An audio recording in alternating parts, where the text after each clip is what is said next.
What's your favorite vampire film? This one has an anti-capitalist metaphor baked into a bloodthirsty sci-fi action plot, and it's got Willem Dafoe. What else could you want? It's day 87 of 365, today's movie, Daybreakers. Directed by the Spierig brothers and starring Ethan Hawke, Willem Dafoe, and Sam Neill, this movie is an underrated gem. I know January is usually dump month for movies, but in 2010, this one hit theaters in January and just smacked me all around as an 18-year-old. This one also has a 69% on Rotten Tomatoes. Nice. Of all the films that we've talked about on Daily Stub Reviews so far, I think this one's the most deserving of a cult following. It has all the trappings of the kinds of movies that I think need to get reintroduced into like the film talk atmosphere. Daybreakers has a lot more going on under the hood than you would expect. It's got an anti-capitalist message in the middle, a bunch of themes about what it is to be human, and then on top of that, amazing effects work. It's kind of a perfect little pie. When I saw this in 2009, I was blown away by how bloody it was, and honestly, you will not leave sad. Even compared to movies like From Dusk Till Dawn, this is a very bloody affair. However, at the time, I missed a lot of the themes and meanings behind this movie, so revisiting in 2025, some of those have become more obvious, and honestly, I like it even more now than I did back then. Usually these kinds of stories aren't super nuanced and layered, and this is the exception to that. Actually, this is the exception to a lot of things. If you're willing to make a couple little concessions for a Vampire Society movie, it's really unique. There's nothing else like it. With that being said, I'd love to jump into the 3 things that I loved about Daybreakers. The first thing that I really loved about this movie is fuck the system. I love a movie that's willing to talk about our society and do it through very kind of obvious layers. If you think about this movie for more than 10 minutes, you'll start to understand what it wants to talk about. It's a little bit about climate change. It's a little bit about corporatizing of America and how that's leading to so many societal issues. And then it also wants to talk about the stratification of our class system in America. The vampires are the upper class. I mean, really, they're everybody in this society, but we are specifically taking a look at upper class vampirism. Our main character, Ethan Hawke, is playing a doctor working for one of the largest corporations in this world.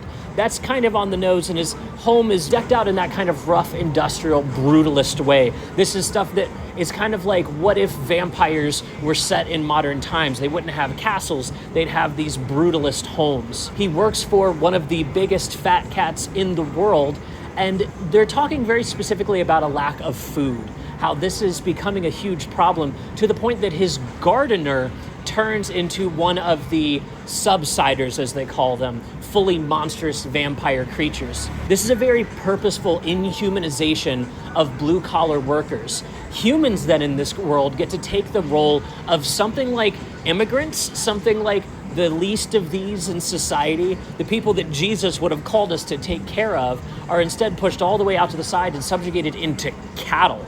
They're actually farmed. And so I think that this is a really on-the-nose metaphor, yes, but also this is a bloody action vampire movie. I don't need this to be too subtle.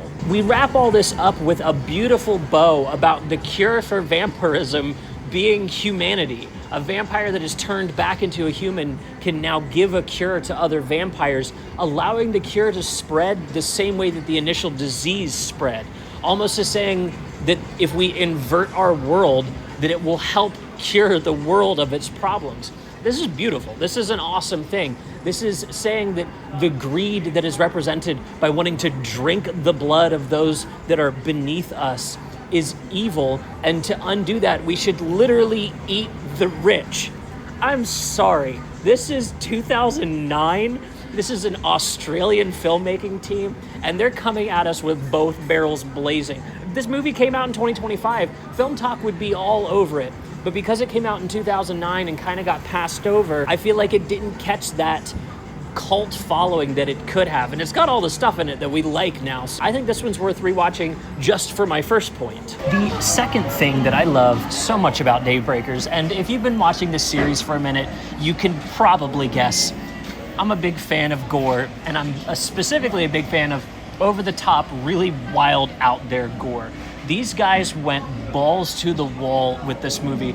There's not one, there's not two, there are more than 5 absolutely bloody scenes. They spilled more buckets of blood in this movie than in the story of Ricky O, I feel like. If you get that reference, you're very cool. Please leave me a comment.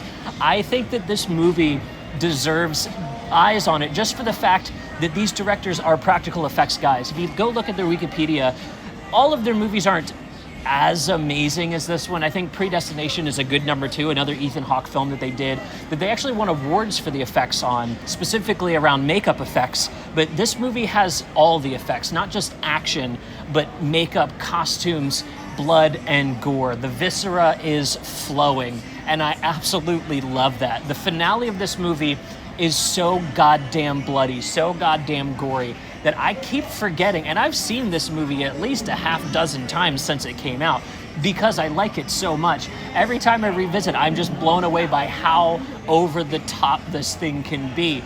And not even just in the blood, because when we get to our third point, there's another over the topness that I'm going to highlight aside from the gore. But Sam Neill's demise in this movie, spoilers, it's amazing. And the fact that he's a vampire, that the camera inverts and puts him onto the ceiling as he's being eaten alive by his blue-collar workers.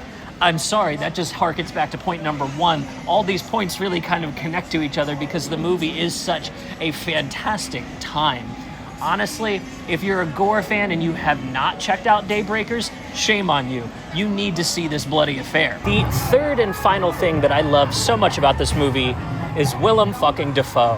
This man adds to any movie he's in, if I'm being honest, but specifically his role in this movie is to be launched headfirst out of a car, cured of vampirism, killed, and then brought back through anti-vampirism. And he does all of this with the coolness of a character half his age and twice as good looking. But it doesn't matter because Willem Dafoe knows and owns every role that he's in. He knows that he's basically playing Blade, and he's gonna show up with a crossbow to go shooting through tunnels in a vampire city.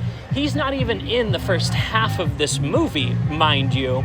He doesn't show up until almost the halfway point, and then again, almost gets written off by the end, except for he's also part of the reveal of what the cure for vampirism is. I love seeing him in movies. His renaissance lately has been fantastic from The Lighthouse on, but honestly, this was the movie outside of Spider-Man that made me love Willem Dafoe.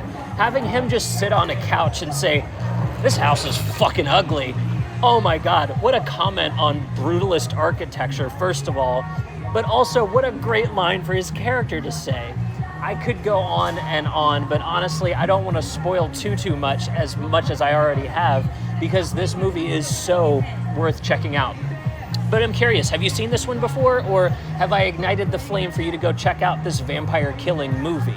Peter Jackson's coming back to the Daily Stub Reviews. Our next movie is The Lovely Bones, and as always, I will see you tomorrow.